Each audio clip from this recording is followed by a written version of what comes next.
নমস্কার বৌদি, ভালো আছেন তো? নমস্কার, ভালো আছি। চিনতে পারছেন নিশ্চয়ই? কি পাড়ায় থাকি এখন চিনবো না বললে হবে? খবর তো পেয়েই গেছে অলরেডি, বোনের বিয়ে আগামী মাসের 3 তারিখে। শুধু ফর্মালিটিটা করতে এলাম, সবাই মিলে অবশ্যই উপস্থিত থাকতে হবে পুরো 3 দিন ধরে আমাদের বাড়িতে।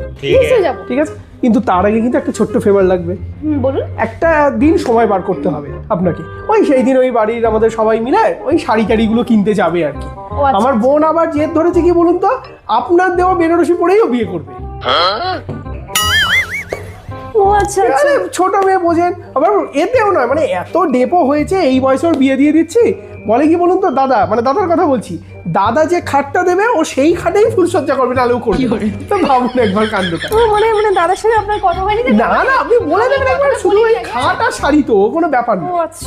আরে আমি আমার বোনকে বলে দিয়েছি, এত কিছু যে দাদা বৌদির উপর চাপিয়ে দিচ্ছে, দাদা বৌদি কিন্তু এবার গিফটটা তাহলে কিন্তু কম দেবে।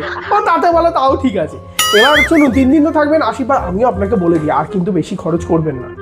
যতই আমার বোন মানে তো আপনারই বোন, আমি বুঝতে পারছি, কিন্তু মানে এখন যা সোনার দাম হয়েছে, আপনি চেষ্টা করবেন ওই 2-2.5 ভরির মধ্যে একটা ছোট দেখে সীতাহার দিয়ে দেবেন, তাহলেই হয়ে যাবে। আর বেশি কিছু আপনি কিছু করতে পারবেন না, ঠিক আছে?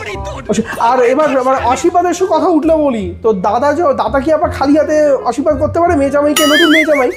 আমি কিন্তু ওদের কোনো হানিমুন প্যাকেজের বন্দোবস্ত করিনি, বুঝলেন তো?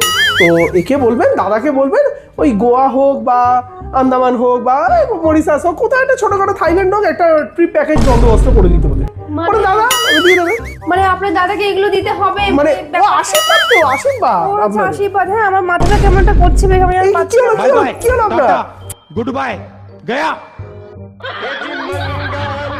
কি অবস্থা আপনারাই বলুন তো, সকাল থেকে যেখানে যাচ্ছি যার সাথে কথা বলছি সেই অজ্ঞান হয়ে যাচ্ছে। আর আপনারাই বলুন, আমি কি খুব বেশি কিছু চেয়ে ফেলেছি?